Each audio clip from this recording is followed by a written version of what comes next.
Bonjour les TGA. Alors, c'est la deuxième partie de notre thématique, la quête d'identité des décolonisés. Donc, on avait vu dans un premier temps l'histoire de Gandhi, qui s'est engagé de façon non violente et non agressive pour la décolonisation de l'Inde, pour l'indépendance de l'Inde.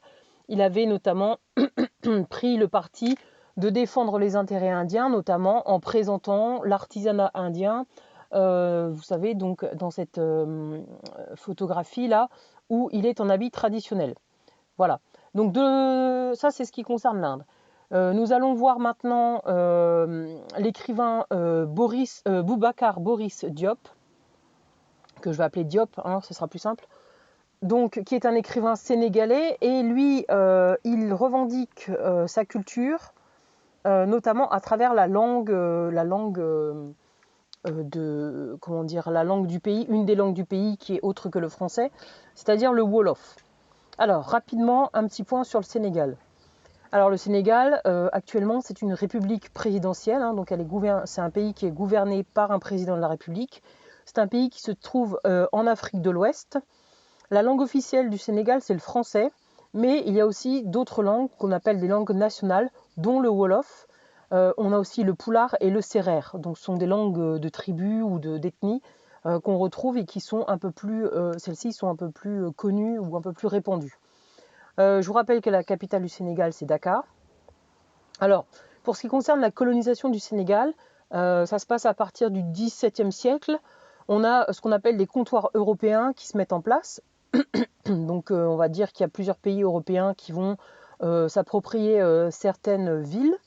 Et vers la fin du XIXe siècle, c'est la France qui va avoir donc la mainmise sur le Sénégal.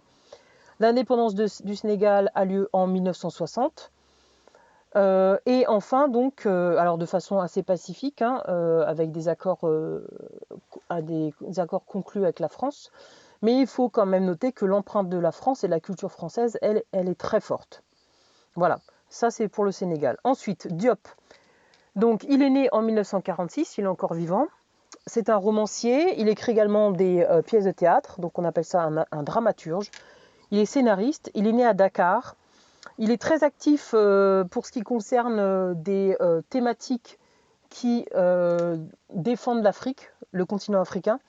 Donc par exemple, il a pris position pour le Rwanda au niveau du massacre des Tutsis et également pour la réforme du franc CFA.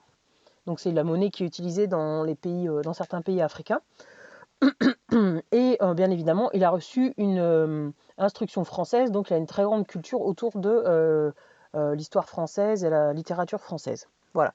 Donc là, on va étudier un extrait d'une interview qui est parue au Courrier international en mars-avril 2003. Et on est dans la rubrique culture. Donc dans ce petit texte, il explique les raisons donc pour lesquelles il a publié son premier roman en Wolof au lieu du français. Alors, je vous laisse faire pause, le temps de lire le texte, et ensuite on va le décortiquer sous certains aspects. Voilà. Donc maintenant que vous avez lu le texte, on va voir quelques aspects.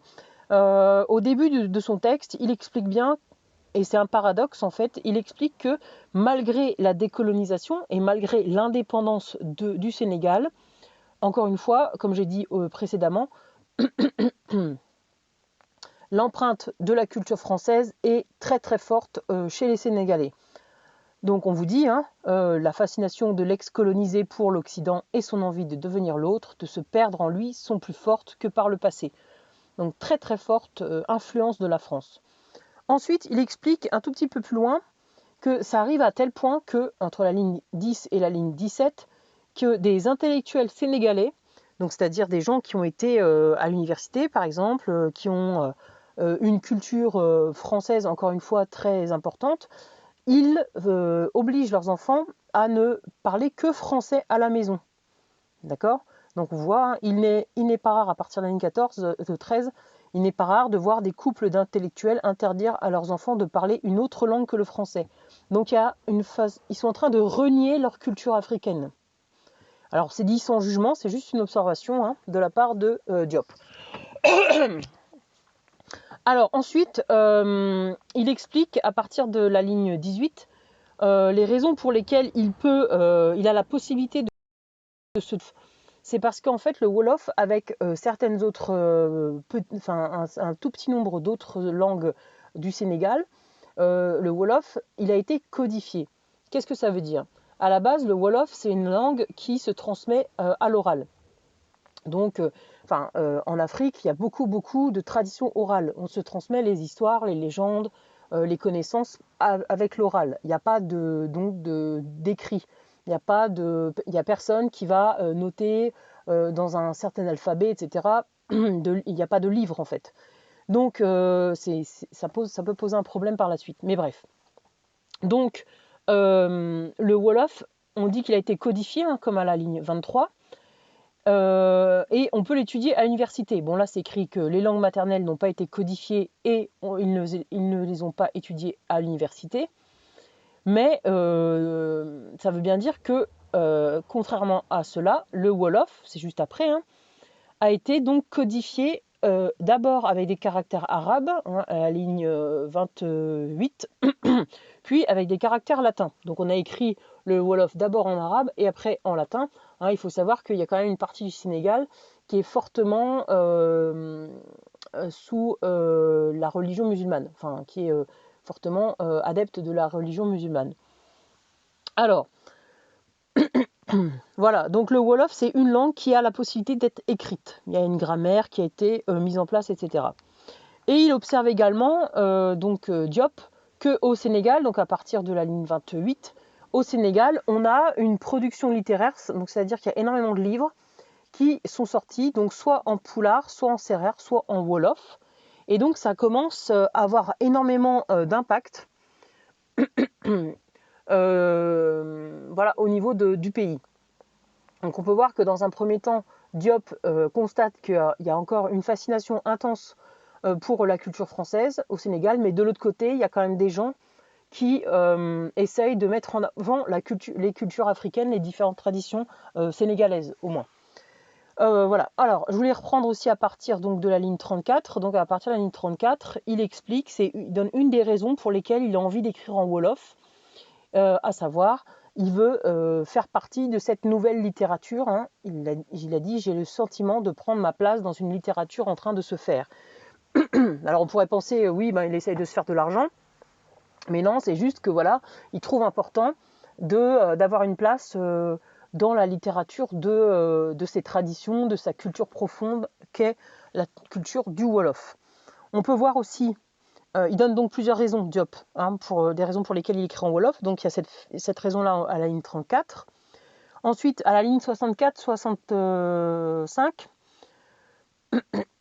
alors il l'exprime de façon implicite puisqu'il dit, je vais même reprendre un peu au-dessus, à partir de la ligne 60, tout cela m'a permis de découvrir que bien des gens, en Afrique comme en Occident, ne croient pas en la capacité des langues africaines à exprimer de façon appropriée l'univers intérieur de l'être humain. Et là, en fait, en utilisant cette négation, lui défend l'inverse, bien évidemment. Donc lui, il pense qu'il va pouvoir exprimer donc tout ce qui est du monde intérieur de l'être humain et notamment du monde intérieur de la culture africaine. Enfin, donc à la fin du texte, il nous explique quelle est la raison pour laquelle c'est intéressant pour lui d'écrire en Wolof. Il écrit il le dit à la ligne 72, hein, écrire dans sa langue maternelle fait éprouver des sensations absolument inouïes. Donc, il pense avoir accès à autre chose que ce que peut exprimer la langue française. Voilà. Ensuite, face à cette volonté donc d'écrire en Wolof, il s'est heurté à un certain nombre de réactions. Donc à partir de la ligne 41, hein, on a de la compassion. Donc il y a des gens qui l'ont soutenu en disant « Ah oui, c'est bien, c'est une bonne idée, il faut développer nos cultures anciennes, ancestrales, etc. » Une franche hostilité ou du dépit. Voilà, donc on a quand même trois réactions assez différentes. enfin, un petit peu d'encouragement, mais beaucoup d'opposition. Alors pourquoi ce genre de réaction? Tout simplement parce que, et on l'explique un peu plus juste après en fait, je vous le reformule, pourquoi? Parce que écrire en français selon la plupart des Sénégalais lettrés, hein, ceux dont on parle au début du texte, permet d'apporter un certain lectorat, un certain public qui va lire les livres, puisque la France, elle est assez... il y a beaucoup de gens qui lisent les livres en France, contrairement peut-être au Sénégal, où il y a quand même un peu plus de gens illettrés. Donc, écrire en français, c'est avoir un grand public, un public très vaste, du coup, des ventes qui vont avec, hein. Et donc, si on se met à publier dans des langues qui sont beaucoup plus restreintes, on va perdre de l'argent. Donc voilà, il y a la raison du public et la raison de l'argent qui font dire aux autres que c'est pas une bonne idée d'écrire en Wolof. Donc on peut voir que le Wolof, juste pour terminer, hein, donc une autre raison qui montre que apparemment c'était pas une bonne idée d'écrire en Wolof, il explique à partir de l'année 56 qu'il a dû faire face à des questions pour lui idiotes ou amusantes, mais qui montraient bien un certain état d'esprit, et on va le déterminer. Donc les questions, hein, c'est est-ce qu'il existe des verbes en Wolof, l'écrit-on de gauche à droite ou inversement? Donc ça montre bien quelque part que les gens n'ont pas de connaissances à propos de cette langue, et d'autre part, c'est une langue qui apparemment n'est pas considérée comme étant digne d'être écrite. Donc ici, on a quand même un état d'esprit qui est encore celui du colon qui se croit, du colon français, pardon, du colonisateur français qui se croit supérieur en fait aux autres cultures. Donc on est en 2003 quand il explique ça, hein, on vous le montre à la fin, on est en 2003, donc c'était il n'y a pas très longtemps, et Diop nous explique quelque part, il sous-entend que voilà, encore au XXIe siècle, il y a une forme, alors on va pas dire de racisme, mais il y a quand même une forme de... on émet l'idée que certaines langues ou certaines cultures sont plus dignes que d'autres. Et donc lui, comment il va réagir à ça? Voilà, au lieu de s'énerver ou au lieu de prendre les armes, d'être violent, hein, de la même façon que Gandhi l'a fait, il va défendre sa culture de façon pacifique, donc en multipliant les récits en Wolof et en prenant position pour sa langue maternelle. Voilà. Donc c'est ce que je voulais dire à propos donc de Boubacar Boris Diop. Petite synthèse pour les deux documents, enfin les deux pas artistes, mais les deux personnages qu'on vient d'étudier. Hein, donc ici, on vous dit la quête d'identité des décolonisés. Pourquoi? Parce que quand on vit dans un pays qui a été colonisé par un autre pays, on vit sous une culture dominante. Donc on va vous forcer donc à parler une langue et pas la vôtre, hein. On peut très bien dire que dans l'est de la France, hein, je pense qu'il y en a certains d'entre vous qui l'ont vécu, hein, les grands-parents qui n'avaient pas le droit de parler le patois ou le français, ou vous voyez, hein, au niveau de la conquête allemande et la reconquête française, là c'est à peu près la même chose à plus grande échelle. Donc on a des pays qui subissent la puissance des autres et qui sont obligés de perdre entre guillemets une partie de leur culture, du moins le temps de la colonisation. Et une fois que ils ont la chance de pouvoir acquérir leur indépendance, il faut se reconstruire.